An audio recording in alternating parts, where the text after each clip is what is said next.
What's going on? Today we're working on my work truck, 2015 Chevy 2500 6.0 gasser. It's got the 6L90 in it. That's the 18 bolt pan, deep pan. And what's happening is we're getting a torque converter shutter. Now the truck has 285,000 miles on it. And from what I can tell, the transmission, transfer case, and torque converter are all original. And I'm determining that because the blue paint on the torque converter. So what we're having is the transmission shifts flawlessly, it drives flawlessly. I'm always pulling a heavy trailer. We're talking about 10,000 pounds, somewhere in that vicinity. Usually there's stuff in the bed too. Running bigger tires, I think they're 33s, 34s, something like that. And the truck has never let me down. It drives perfect, drives flawless, but I get this slight shudder once it goes into lockup mode. So we're talking 25, 45, 55, 70 miles an hour when it's trying to kick all the way down into a lower RPM range. I'll flash up a couple videos here that you can watch, and you can kind of determine if that's the same problem you're having.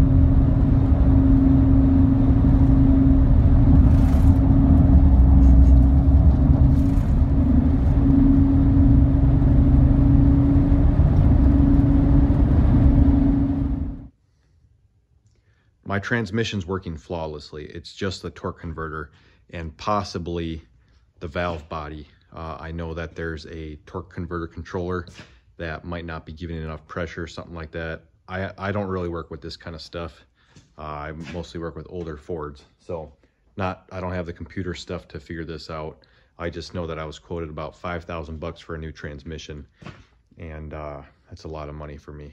Since that is an original torque converter, the back half of it is stamped and it's really easily flexed from what I understand. See, original.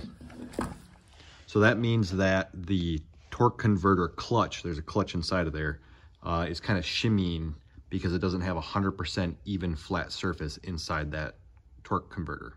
So what I've done here is I've put a new billet torque converter in from O'Reilly's. They run about 400 bucks. They were in stock when I called.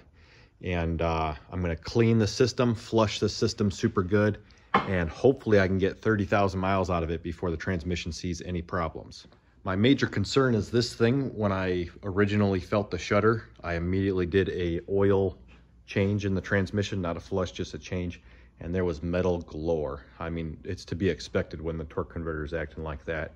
But like I said, no transmission problems. So I'm recording this video to kind of show you what can happen or what will happen to me if you change just the torque converter, do a full flush of the whole transmission and transmission cooler, put the torque converter back in and run it. I'm also going to go over a few things that I found would have been nice to know or are helpful if you're doing it. There's a few good videos out there, but I just want to add a little bit of information out there for somebody that doesn't do this every day. They're just trying to save would say a buck, but about 5,000 of them. You're going to need 2 jacks. You don't need a lift. You can do it on your floor, but you're going to need at least 2 jacks. So I got a transmission jack and I have this stability jack. And that's just so you can support the torque or the transfer case while working on the transmission and then go back and forth. You know, you have to jump around to get your exhaust out. You have to jump around to get this out, to get the transfer case in and out. So it's just good to have 2. Next, the very top bolt that holds the transfer case to the transmission, 15 millimeter wrench, and it needs to be a stubby. Do not use a wrench. You cannot use a wrench. It will get stuck. I got mine stuck. Don't use it. You need the stubby. Gear wrench one does fit up in there. You need to have it.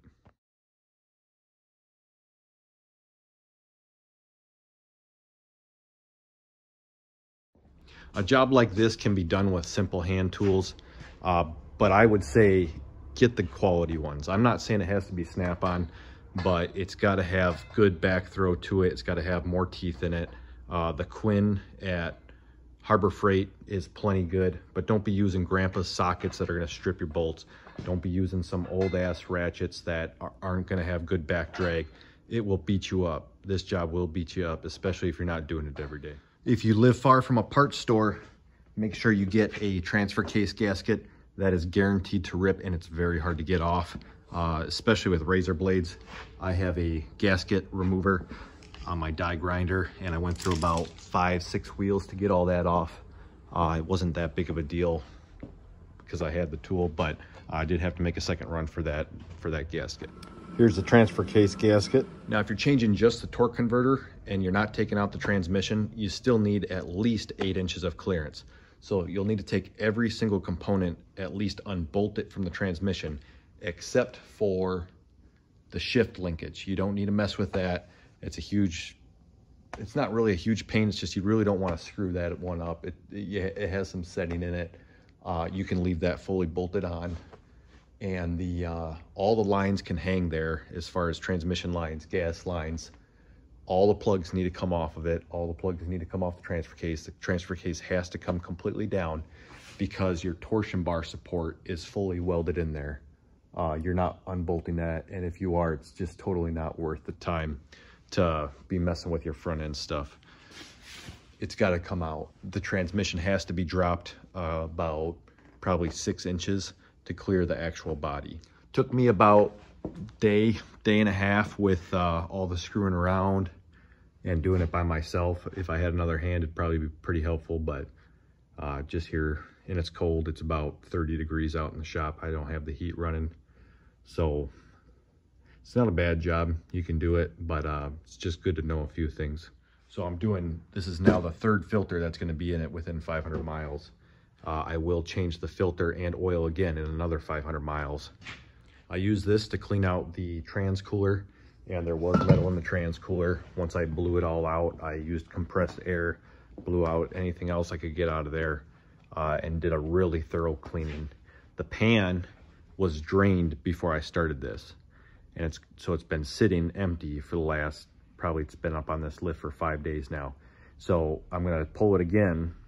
I'm wrapping up the job now. I'm going to pull it again, wipe it out one last time, throw a couple more neodymium magnets in there, and then do a fluid fill this thing up. I'm using Valvoline synthetic ATF Dex 6. So yeah, I mean, I'll throw a few things in throughout the video, but that's the information I can give on this. Either save the video or subscribe or something. I'm going to do a 3-month, and then I'm going to do a 30,000 mile, or I'll put up a video when the thing explodes. But today is the 1st of February, 2024, and I'm gonna update, and I'm gonna try to just put the title 6L90 update, something like that. So check out the channel, see if you can find the new videos in the future. But really hoping this works, and if it doesn't work, don't do it. Thanks for watching, appreciate it. It's running great. I'm gonna probably put 100 miles on it before I put my trailer on it. I don't have to work till Monday. Today is, I think, Tuesday. So I got a whole week of driving it around with no trailer. I don't think it has to go through a relearn, but I think it'd just be good for it. Here's the filter I used.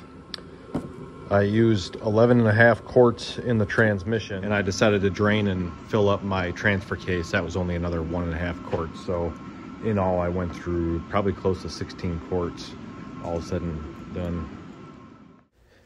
Here's a shot of the torque converter before I shoved it into the engine.